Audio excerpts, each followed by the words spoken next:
Defending the Donald, the publisher of a prominent American tabloid, the National Enquirer, has revealed in court how the outlet suppressed negative coverage of Donald Trump in the run-up to the 2016 election. David Pecker told a New York court how he conspired with Donald Trump and his fixer, Michael Cohen, to catch and kill the claims of people like Stormy Daniels to boost his presidential campaign. I'm now joined in the studio by Jennifer Ewing from the Republicans Overseas UK. Jennifer, welcome back to the independent Republican Mike Graham. I mean, even as I'm reading through these stories and looking at what the National Enquirer and Donald Trump cooked up together, I'm thinking to myself, well, that's fine.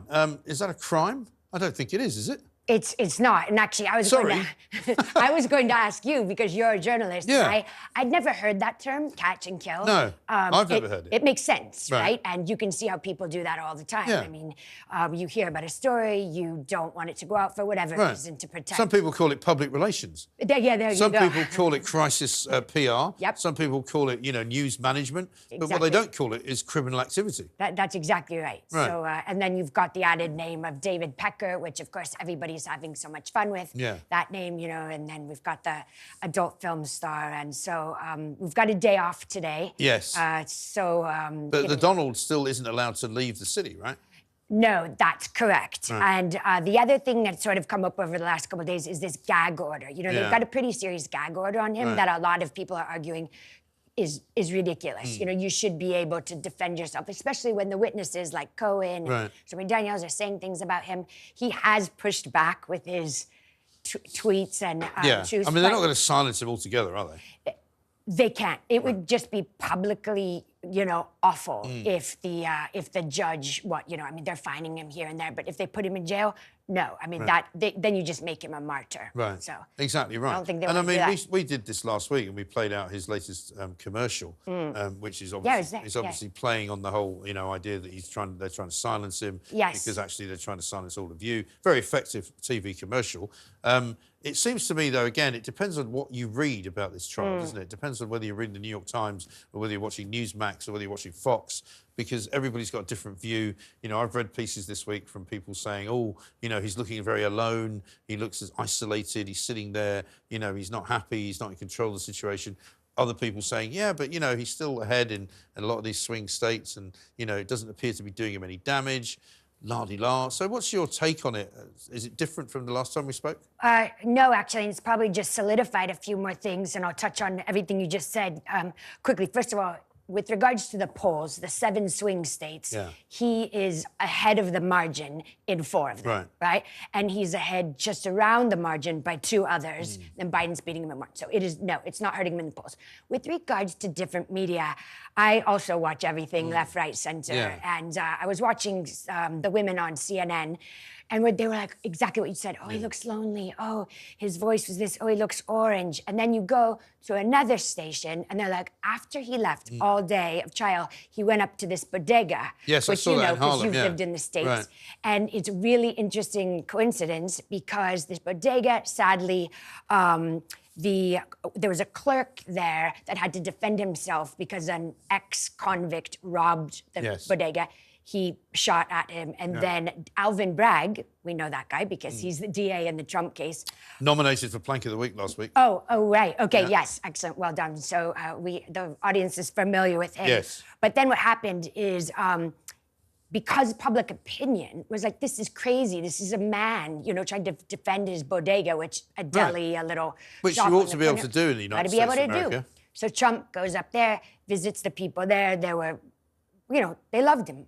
They loved him. He's a New Yorker. He's from Queens. Right. But yet, these are the people that sort of Trump haters don't understand because they're supposed to be blue-collar workers. They're not supposed to like the Republicans, really. But they do because they are upset about all manner of things in the same way that everybody else is in America. They're upset about immigration, even though they might even be immigrants. But, they've come there legally. They don't want to see a load of people coming illegally. That's exactly right. If you go to my home state of California, and it is literally full of the American dream, where you have these usually Mexican families that are by now 2nd generation, came here legally. They all are small business owners. Paying taxes, having children. And, it's oftentimes their neighborhoods, their schools that are affected by these bad border policies. So, they waited in line. And no, the issue set that the Biden administration is talking about, whether it's climate change or all of these, diversity and inclusion, that is not what people are concerned about. To your point a minute ago, they're concerned about immigration and they're concerned about the economy. And today also, they're concerned about what the heck's going on at the university system. I was coming on to that because that is becoming now a real big issue, wasn't it? It started off as a kind of minor, sort of niche section of society where these rich kids at places like Columbia and Harvard and Yale were sort of kicking off and having little demonstrations. But now you see Jewish lecturers being blocked from going into school, massive areas being set aside for demonstrations which are quite frankly ludicrous and look ridiculous. It's embarrassing. And I think one of the daughters who was complaining this week is the daughter of one of the women students is the daughter of a congressman, I believe, who is now claiming that she's homeless, and the whole thing is taking on ridiculous proportions. Well, that's the right word. It's ridiculous proportions, and that's why my niece goes to University of California at Berkeley, and it's all kicking off there. Berkeley is very famous for Mario Savio. It's always been a bit radical. Exactly, hasn't it? Exactly. She's not a radical, but I asked her. I said, "Is this organic? Is this students? What's going on?" And she said, "There's a few students, but no, these are people who have been placed there." Okay. So kind of agent provocateurs. Absolutely. I'm a free speech advocate. Everyone should be able to protest, but they're blocking kids from going to school.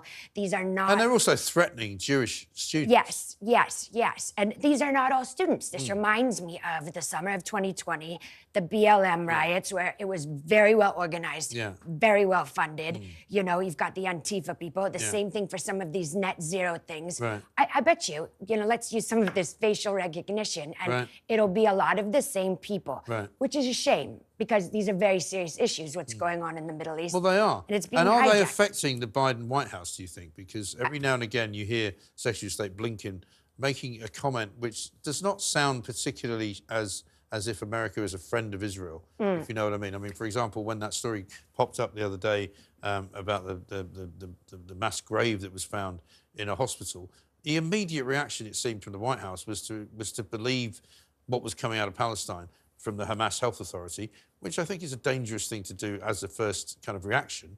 Let's first see whether or not the Hamas killed these people. Let's do an investigation. Whereas he's already talking about, the possibility of a war crime being committed, and they seem a lot quicker to jump on that than they would otherwise have been. For sure. And he does that with Russia. He does that with anyone who is supposed to be perceived as the enemy. The problem that but Biden... you're supposed to be perceiving Israel as the enemy. The US government, right? He's being dragged by his far left, the progressive wing of his party. And what's happening is, even though he signed today the $95 billion of foreign aid, which, went through like the House and the Senate. And so this is for Ukraine, for Israel, for Taiwan, and a TikTok ban, just as an added benefit. But so he said, we stand by our allies and we're this strong country. We are, the world superpower.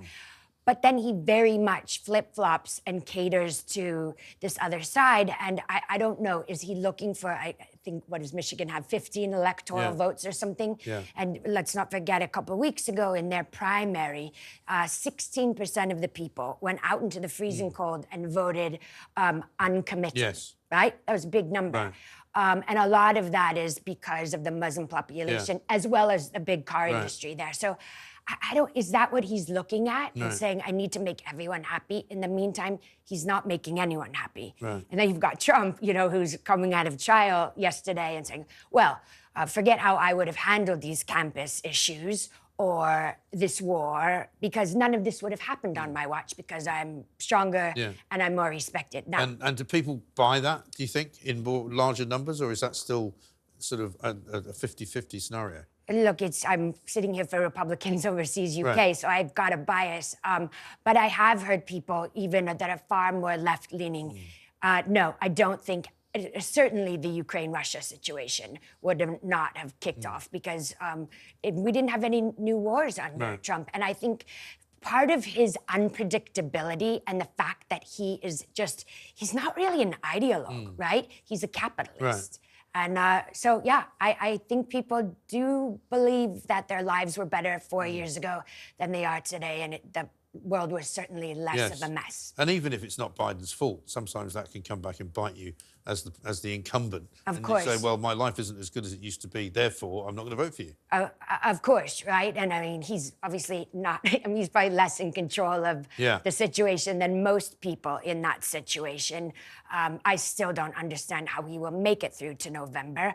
There's clearly some cognitive issues. I'm sure you saw that he read out, you know, I mean, right. it gets... Well, he does it every week now. He does. It's a weekly occurrence. It's sad. Yeah.